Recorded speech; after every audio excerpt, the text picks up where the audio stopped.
All right, so the ground state configuration or electron configuration that I showed you on these notes over here. So like, this is what I call the long version. There is a shorthand version that uses the noble gases. And I just want to show you that really quick because you'll need it for some of your slides on your practice today. So these are straight from your practice. So this is straight from slide 7, okay? So the way,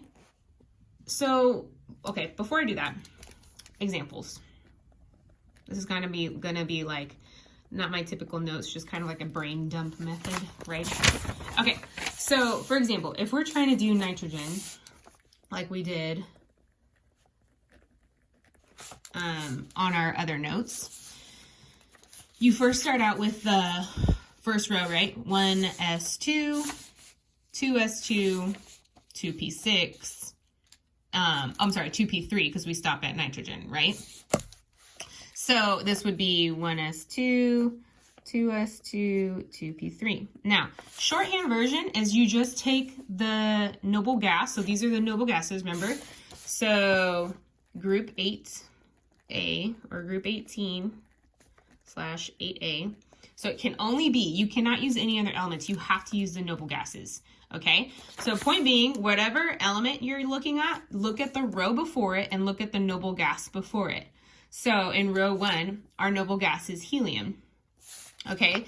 So we put helium in brackets, and that kind of, quote, erases all of this first row. So whatever you wrote before that noble gas, you don't need to write. So that's what makes it kind of the shorthand method, okay? So, but you do write everything after helium. So we would write 2s2 and then 2p3, 2s2, 2p3.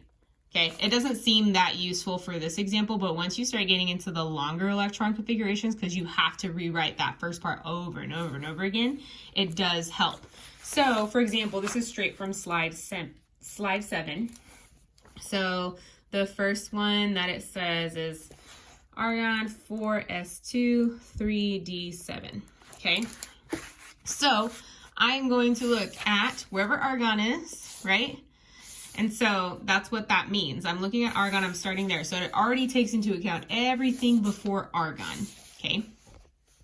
And then you're going to look for 4s2 and 3d7. So I'm gonna look for 4s2, and then remember I told you on that last one that for the D block, you have to subtract 1 from the energy level. So this is row 4, 4 minus 1 is 3. So this is actually 3D.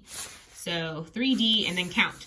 3D, 1, 2, 3, 4, 5, 6, 7. So this would be what element?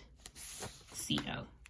Okay, so you will write CO for the element symbol part on slide 7. What about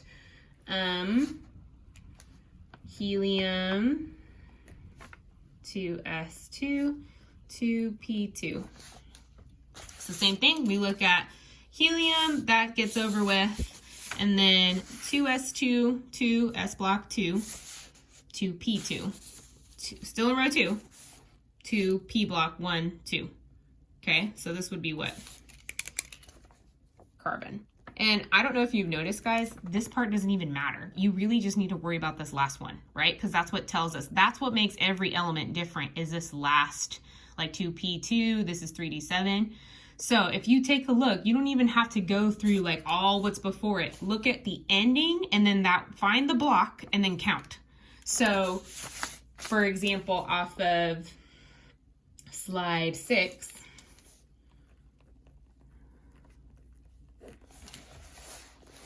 so off of slide 6, if I'm looking at 1s2, 2s2, 2p6, see how they get really long, 3s2, 3p6, 4s2, 3d3. So really, all you need to look at is the last one, because this is just showing everything before, remember? Because we have to take into account all the sublevels before. But just look at 3d3.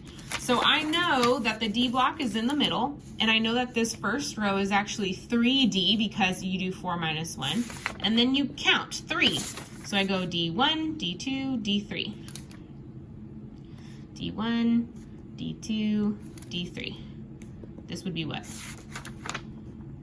Vanadium. That's it. Okay, so that's my like hint there. Just look at the last one. Look at last econfig. All right, and that's gonna help it go like not be as confusing, okay? So remember, we're just, all it is you're keeping in mind SPD, all that.